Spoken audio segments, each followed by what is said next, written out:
Director of Technology, Mark Greentree.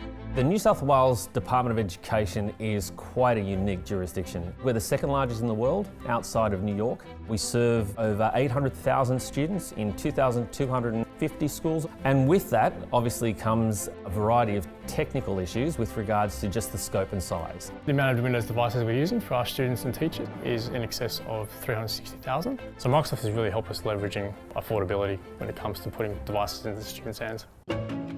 Intune's changing the way we work. We can deploy applications through Intune quite seamlessly and easily without having to be restricted by some of the scale issues we have. I think Microsoft has really helped us come out of the darker days of IT. We no longer have to reinvent the wheel. Our team is very active on Microsoft Teams. We need to save teachers time in their admin. Instead of having a meeting, they'll put all of the information they need on Teams and they're buying that time back. And for every minute, every hour that you buy back for a teacher or a leader in a school, that's buying time back for thinking about teaching and learning for the students of that school.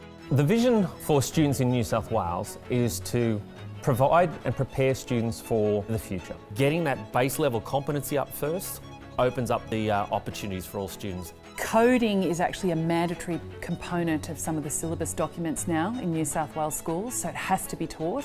It's non-negotiable. When students know the learning is going to be interesting, engaging, relevant for what they're about to do, they'll come to school. We had set up an educational showcase and students were engaging with robots and 3D printing and using Microsoft Builder to design prosthetics for veterans and other students with disabilities.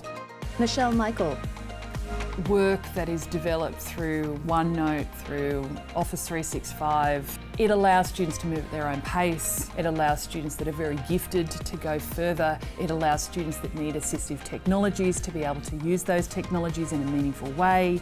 If you're not giving your students those assistive technologies or the ability to move at their own pace or find their own learning journey, what are you providing them?